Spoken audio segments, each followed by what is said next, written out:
तर नमस्कार मित्रांनो, मी योगेश परब आपल्या सगळ्यांचं स्वागत करतो आपल्या नवीन यूट्यूब चॅनलवर, ज्याचं नाव आहे खादाड। तर आज आम्ही तुमच्यासाठी घेऊन आलो आहोत एक पौष्टिक असा नाश्ता जो आहे रव्याचा उपमा। तर येत्या रविवारी हा तुम्ही नक्की करून बघा आणि तो कसा करायचा यासाठी आमचा व्हिडिओ पूर्ण बघा। तर मित्रांनो, उपमा बनवण्यासाठी लागणारं साहित्य आपण बघूया। तर इथे आपण घेतलंय अर्धा इंच आलं किसून आणि 2 ते 3 हिरव्या मिरच्या, 2 कांदे, 1 टोमॅटो बारीक कापून, कोथिंबीर, हाफ टेबलस्पून मोहरी, हाफ टेबलस्पून जिरं, थोडंसं हिंग, हाफ टेबलस्पून उडीद डाळ आणि 2 ते 3 चमचे तेल। आणि इथे आपण रवा हा भाजून घेतलेला आहे। तर मित्रांनो, रवा कसा भाजायचा याचा व्हिडिओ तुम्हाला बघायचा असेल तर आम्हाला कमेंट बॉक्समध्ये नक्की सांगा। रवा भाजताना आपण कोणतंही तेल वगैरे वापरलं नाहीये, नुसत्या सुक्या पॅनमध्ये आपण रवा मंद आचेवर परतून घ्यायचा आहे लाल होईपर्यंत। चला तर मग मित्रांनो, आता आपण रेसिपीला सुरुवात करूया। तर सुरुवातीला गॅस पेटवून पॅन तापून घेऊया। पॅन तापलं की त्यामध्ये 2 ते 3 चमचे आपण तेल घेऊया।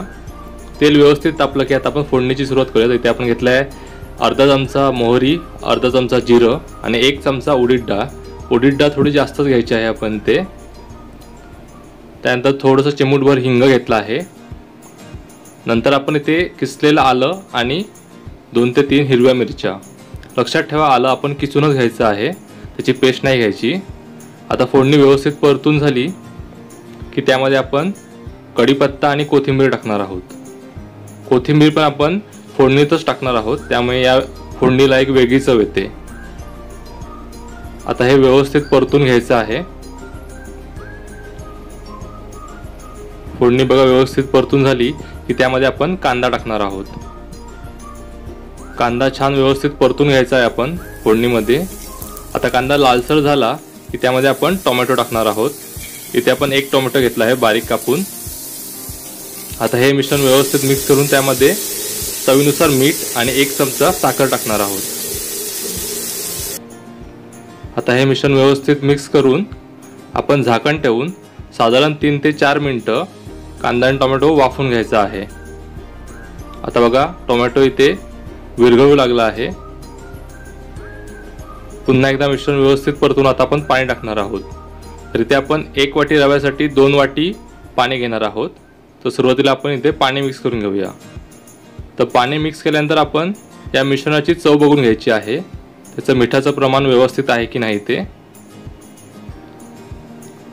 आता आपण 2 वाटी पाणी इथे मिक्स करून घेतलं आहे। पाण्याला छान उकळी यायला देऊया। पाणी उकळल्यावर आपण तिथे 1 वाटी रवा मिक्स करून घेणार आहोत। तर रवा मिक्स करताना व्यवस्थित ढवळून घ्यायचा आहे, त्यामुळे गुठळ्या नाही बनणार। आणि मिश्रण व्यवस्थित मिक्स करून गॅस थोडा मंद आचेवर आपण आता ठेवायचा आहे। ते बघा, आपण मिश्रण व्यवस्थित मिक्स केलं आहे। आता झाकण ठेवून साधारण 3 ते 4 मिनिटात हा रवा वाफवून घ्यायचा आहे। तर 3 ते 4 मिनिटांनंतर आपला पौष्टिक असा रव्याचा उपमा हा नाश्ता तयार आहे।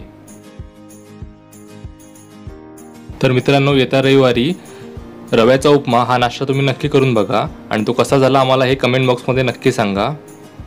व्हिडिओ आवडला असेल तर व्हिडिओला लाईक करा, चॅनलला सबस्क्राईब करा आणि व्हिडिओ जास्तीत जास्त शेअर करा। धन्यवाद।